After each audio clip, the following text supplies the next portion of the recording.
Assalamualaikum warahmatullahi wabarakatuh. Ada apakah gerangan dengan ulama ini? Mengapa bumi menolak jasadnya, padahal ia rajin perang dan ibadah?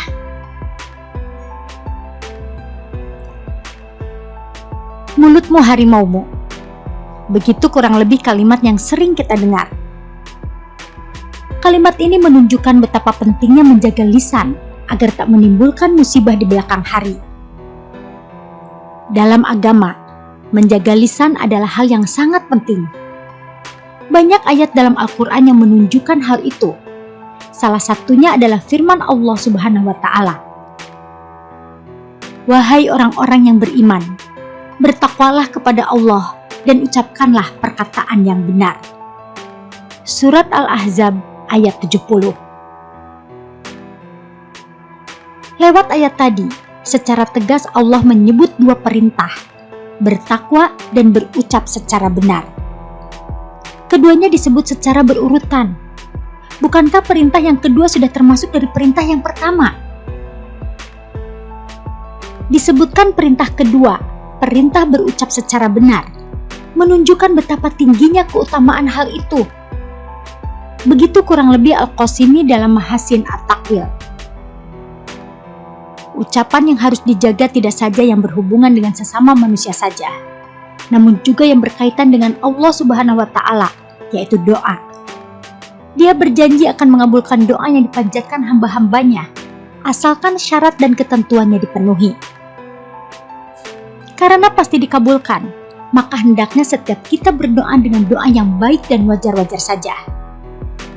Kisah di bawah ini menunjukkan betapa Allah mengabulkan doa-doa itu, meski berupa hal yang kurang masuk akal. Suatu ketika, untuk tujuan berperang, seorang pemuda bernama Ali bin Muhammad pergi ke satu daerah. Daerah itu bernama Masisah. Di sana, di sebuah masjid, ia melihat ada seorang ulama, sebut saja Syekh Fulan, yang sedang mengisi kajian Islam.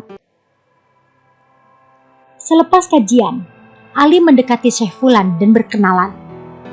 Setelah ngobrol, Syekh Fulan memberi Ali sebuah tawaran. Sudikah kamu bergabung dalam kelompokku?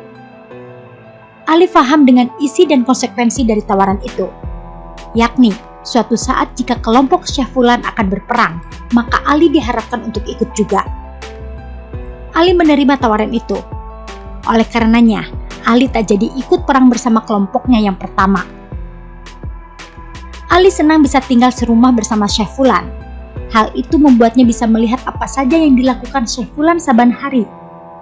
Ali melihat betapa rajin Syekh Fulan mengerjakan sholat malam, puasa, dan ibadah-ibadah lainnya. Satu hari, pemimpin daerah tersebut mengumumkan akan mengadakan peperangan. Ada 1.000 relawan yang siap menjadi pasukan. Syekh Fulan adalah salah satunya. Begitu juga dengan Ali dan putra dari Syekh Fulan. Singkat cerita, Allah menakdirkan kemenangan terhadap kelompok di mana Ali berada.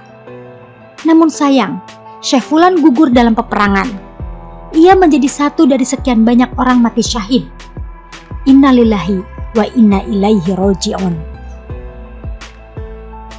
Hingga tibalah waktu pemakaman.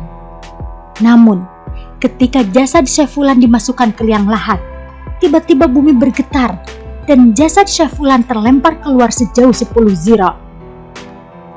Hal itu tentu membuat orang-orang yang ada di sana bertanya-tanya.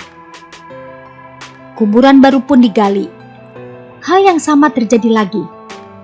Ketika jasad Syekh Fulan sudah berada di liang lahat dan siap untuk ditimbun tanah, bumi pun bergemuruh, bahkan lebih kencang dari yang pertama. Jasad Syekh Fulan pun terlempar keluar lagi, bahkan lebih jauh dari sebelumnya. Para pelayat pun menggali kuburan yang baru lagi. Namun, jasad Syekh Fulan mengalami hal yang sama lagi.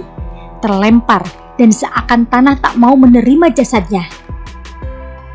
Ada apakah gerangan? Dalam kegentingan itu, tiba-tiba ada suara tanpa rupa berkata, semasa hidup, lelaki ini selalu berdoa ingin dibangkitkan dari dalam perut binatang buas dan burung.